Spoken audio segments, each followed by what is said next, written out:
Hey everyone, Robin here. This is probably going to be the most important video I've ever made. And in advance, thank you for giving me a chance to speak. I think to start, I have to give you a little bit of a background on my experiences that kind of led me here, if that's okay. So here goes. Okay, I might cry. It's been emotional, very emotional. Thanks again. So, as everyone knows, my Facebook wall has been more fascinating than anything you would find on cable television. Actually, what's happening in the world right now in front of our eyes is something out of a movie. Since I turned 40, I feel like I've been on this insane roller coaster ride. Actually, it was pretty scary in the beginning. Around Christmas is when I hit rock bottom. Trying so hard to love unconditionally, so hard to remove ego from everything, and judgment, but mostly fear. Anyone who knows me knows that I love everyone. All I want from a soul level is for us to reunite, or to unite. Never mind reunite. From a little girl, I knew deep down inside that darkness existed. I was also committed to being happy. And as I moved through high school and really bad bullying, I began to shut down inside. My senses were weakened even, and slowly I could feel the numbing, and I drank heavily, which perpetuated the numbing process. It was the only way I could cope at the time. Luckily, for the most part, I was a happy drunk, and that's why the lifestyle and mind frame was ingrained so easily. When I was 30, I went to a music festival that changed my life. Come Together Music Festival was a magical place. So many interesting, talented, loving people. I was soaking it all up. Still extremely insecure, super intimidated by everyone, but so much love was developed in me from that day forward. I don't think it started there. I believe I was reminded.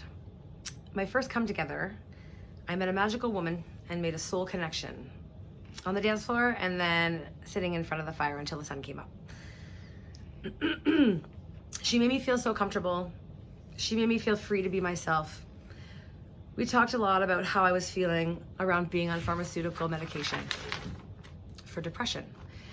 My family saw me struggle and lovingly recommended that I go on them. This was around the same time my soul made a split decision to quit my job serving in a restaurant. The last restaurant, that's integrity didn't resonate with my soul. And then I made an even more crazy decision to not go looking for another job serving in a restaurant. I had rent and bills to pay, and giving myself permission to quit the matrix and chase my dreams quickly became stressful, financially mostly. I cried a lot. I put my emotions onto other people. I played my first gig solo and never got hired back. This was, 11 years ago. The antidepressants were beginning to numb me even more, and I wasn't crying as much. This loving being sat with me all night and shared her knowledge and soul beliefs with me on two different possible outcomes.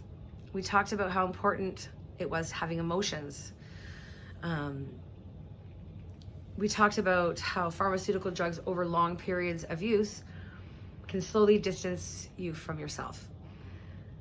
This beautiful soul that lives inside me, same as all of us. There are so many things that we humans consume on a daily basis that can also exacerbate these symptoms. My point is, Jen, I know you're watching, I love you. We had an inspiring conversation from different perspectives, about different perspectives, but based completely in unconditional love. You told me to let my soul decide. You set the stage for how I want to communicate from now on forever. So thank you. I love you so much, honey. This past February, I was lucky enough to tour Alaska for the 4th time. She has become my happy place, where I can connect on a deeper level to Mother Nature. And at the top of a mountain in the dead of an Alaskan winter with a man I had just met the week prior at a show of mine in Alaska, was another soul connection. I cried at the top of a mountain because through Mother Nature's energy, I was reconnected to soul. The soul I've always known about, and spent years numbing in a subconscious attempt to avoid my pain. I heard my own inner voice loud and clear say to me, "I love you." For the first time, it actually felt real in my entire life, 40 years old. This was the beginning of this incredible journey back to self. What I didn't know is that the dark emotions I would begin to feel when 2 weeks after my return to Canada, the world was locked down. And for the first time in years, I stopped. I stopped chasing. I stopped booking. I stopped stressing about money, even though I had none coming in. The voice inside myself, my soul's intuition, took over and I hit the research. I knew in the depths of my soul that there was something not right. Oh, with all the pain of the world that I've been bearing since I was a little girl, started to make its way to the surface. I was questioning everything. Yes, of course, I was fueling myself on fear, but not for myself, for all of humanity. For my little nephews, who will have to live a lot longer than us with the repercussions of this. I was angry. I was sad. It was like my soul was literally exorcising my demons and the demons that have been oppressing humanity for centuries. My ancestral demons, feeling the pain of the world as it was all my own. I lost the man I loved. Physical touch from my mother was stolen from me by the government. My freedom to speak freely became more and more misunderstood. It probably seemed like I was a crazy person, and maybe it still does.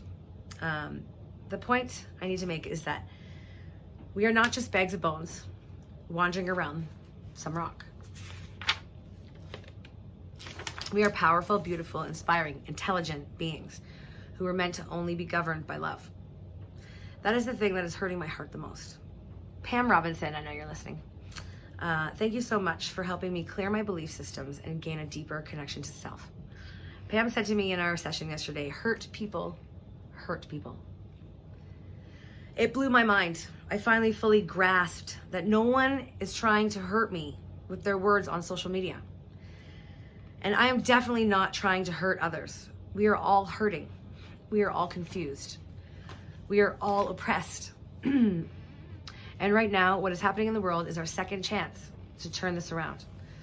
If we believe there is a love revolution happening, there is. If we are desperately seeking answers, we will only find them within ourselves. And if we can start by forgiving ourselves for all of the mistakes of our past, we can then forgive others and let love take over our planet again, once and for all. If we keep our vibrations high and serve others, we will be the joy that is every day that we get to wake up on this magnificent planet. The way we were going was not sustainable. We are not consumers. We are pack animals. We need physical, emotional, and spiritual connection with each other so that we can start to see the synchronicities of life clicking again. I would like to say I'm so very sorry for anything I said to upset anybody. I guess I've been desperate to hit this from a spiritual perspective, and the physical world sucked me in deeply. My vibration lowered, my friendship severed, more division being manifested in front of my very eyes on my very own Facebook wall. This is not at all, guys, what I set out to do. I promise you. I love you all so much.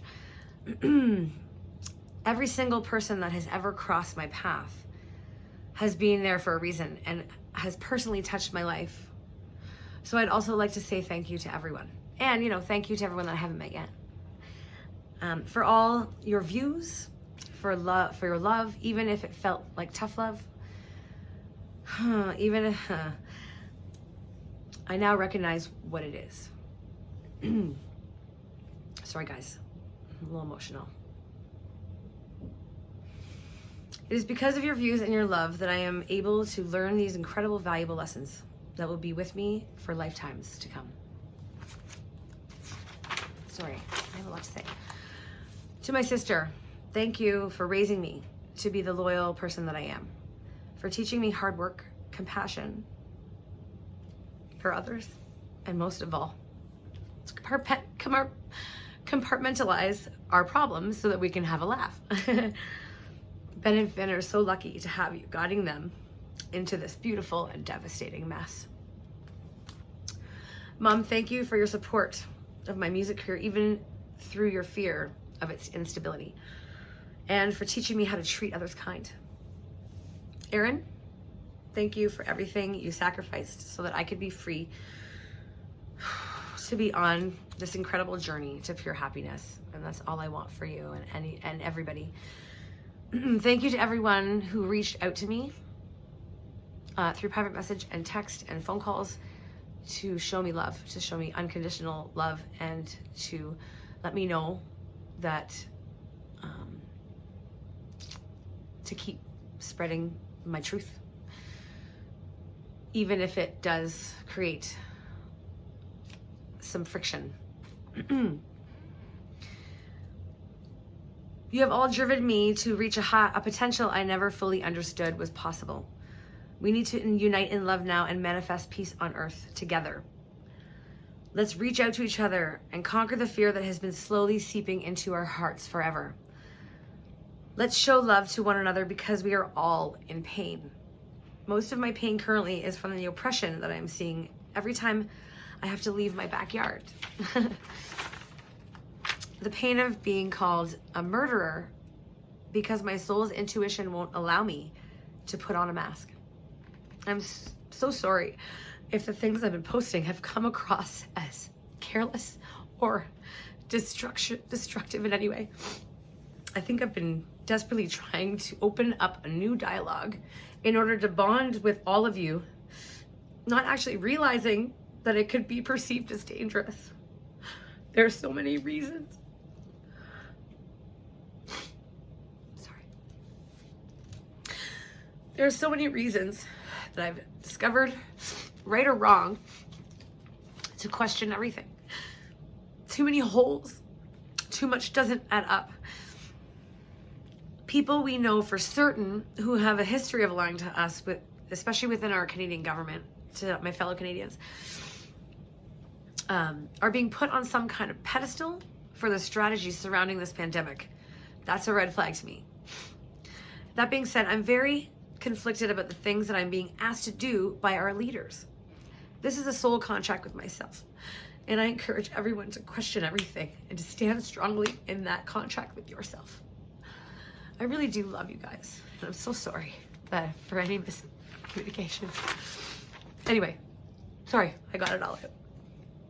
All right, so I'm gonna finish this with a song. I know I haven't come on live at all for a very long time, and I'm very, I've been on my own journey just like you guys, and I miss you all so much. I'm looking forward to a bright future. Okay, this one's called Thank You, and I'm gonna be recording it very, very soon with Mr. Carl Jennings. Here we go.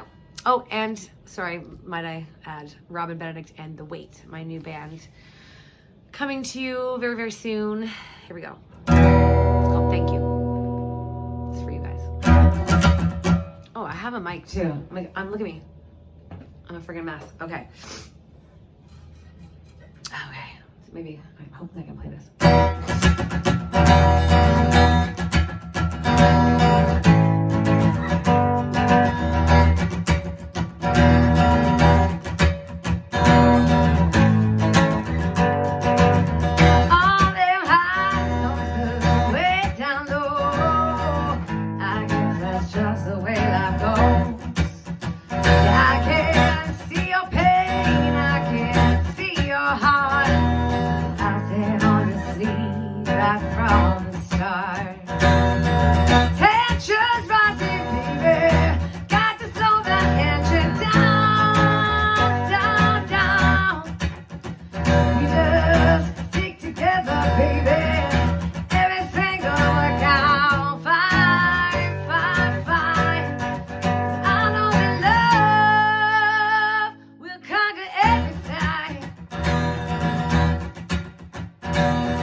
See, emotional. Morning when you wake up, put your feet upon the ground. Already, we are the lucky ones. With eyes to see your way, ears to hear the sound, and the rhythm of your heartbeat. In another day, yeah, you get another chance to say. Sorry about the wobble. Thank you for the shoes upon my feet. Thank you for wrapping your loving arms around me. Thank you.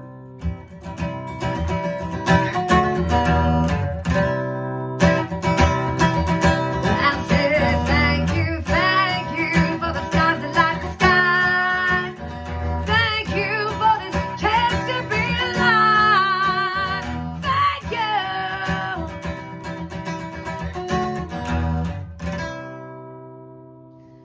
Thanks for listening, you guys. I said thank you.